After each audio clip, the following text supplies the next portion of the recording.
বুঝলাম না রে সোনার কার ভালো কেউ দেখে না সহ্য হয় না প্রাণে মিথ্যে কথা বলে তারা নিজের প্রয়োজনে এই যে এইটা তো গুড়া মাছের চচ্চড়ি, গুড়া মাছের ভর্তা, গুড়া মাছের ভাজা, গুড়া মাছের টক। আশ্চর্য একটা লোক। জীবনে একবার গেছিলা, যেইবার আমার বাপ অসুস্থ ছিল 3 দিন তোমারে গুড়া মাছ খাওয়াইছে। জবাই দেওয়ারও কেউ ছিল না মুরগি, আর বাজারে যাওয়ানোরও কেউ ছিল না। আর সেই খোটা আজকে 30 বছর ধরে দিয়ে যেতেছো। লজ্জা করে না তোমার? না, লজ্জা করে না, লজ্জা করে না। অসম্মানিত হইছি না, সেই জন্য সেই অসম্মানের কথাটা ভুলতে পারি না। আহারে আমার অসম্মান রে, বিশাল সম্মানিত মানুষটা আমার বাপ মা অসম্মান করছে। ঠিক আছে বাবা, আমি হাত জোর করে ক্ষমা চাইতেছি, আমার বাপ মার হয়ে মাফ করে দাও। নাও জবাই দিয়ে আনো। আরে কিসের জন্য? তোমারে বলছি না, এই জামাইয়ের জন্য এত বেশি বাড়াবাড়ি করার দরকার নাই, এত আপ্যায়নের দরকার নাই। আচ্ছা ঠিক আছে, আমার বাপ মানে ভুল করছে, তুমি অন্তত ভুলটা করো না, জামাইরে সম্মান করো। নাও ধরো জবাই দিয়ে নিয়ে এসো। তোমারে বলছি না, এই জামাইয়ের জন্য এত আপ্যায়নের দরকার নাই। ওমা, জামাই আইছে বাড়িতে, আপ্যায়ন করবো না কেন? আপ্যায়ন করবা না, কারণ তোমার এই জামাইটারে আমি খুব একটা পছন্দ করি না। সবকিছুতে একটু বেশি বুঝেছে। তুমি ঘরে যা কিছু আছে এইটাই রান্না করে তারা খাওয়াই দাও, আর তাড়াতাড়ি তারা বিদায় হইতে বলো। বেশি আদর আপ্যায়ন করলেও কিন্তু যাইতে চাইবো না। কিন্তু এটা আসলে খারাপ মানুষ। মাত্র জামাইটা আইলো, বলতে পারলো না, এর মধ্যে যাওয়ার কথা কইতেছো। তোমার কি লজ্জা শরম কিছু নাই? ধরো এটা জবাই দিয়ে আনো, যাও ধরো। আস আস, শোনাই যায়। কি শুরু করছেন? দেখো না, ছাইড়ে দিলেন কেন? এখন আমি জবাই দেবো কি? আর দেখলা না কি সুন্দর প্যাক প্যাক প্যাক প্যাক করতে করতে চলে গেছে গা। তোমার যদি খুব দরকার হয় তুমিও প্যাক প্যাক প্যাক প্যাক করতে করতে ওর পিছিয়ে গিয়ে ওরা ধরো ধরে জব দিয়ে তারপর রান্না করো, অসুবিধা কি? খাউরার ঘরের ঘাউরা, খাউরার লগে থাইকে আমার জীবনটা শেষ হয়ে গেল।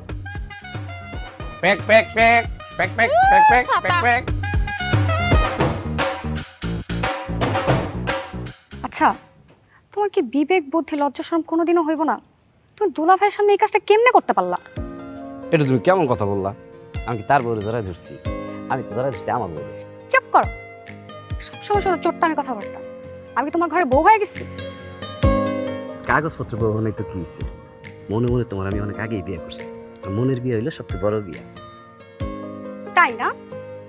ঠিক আছে, দুলা ভাই যখন আমার বাড়িতে যা বইলা দিব বাপেরে, তখন আমার বাপের সামনে যা বইলো যে আপনার মেয়ের তো আমি মনে মনে বিয়ে করে ফেলছি। আরে তুমি কই চলে যাইতেছো? মনে মনে প্রেম করো, মনে মনে সংসার করো, আর মনে মনে জড়ায় ধরো। আরে তুমি তো অযথা রাগ দেখাইতেছো। আমি তোর ভালোবাসি, 2 দিন আগে হোক আর পরে হোক, বিয়া তো আমি ওরই করবো। দুলাভাইয়ের সামনে জড়াই ধরলে এটা কি কোনো বড় ধরনের অপরাধ হইল? আস্তাগফিরুল্লাহ মিন যালিক। এই চলে না? এই বরিশালা সোর, তুই যাই কি করস? না, তোমার জরুরি কাজ দেখতে আইলাম। জরুরি কাজ দেখতে আইছ? এই তোর ঘটনা কি? তুই আমার পিছে পিছে ঘুরসকে?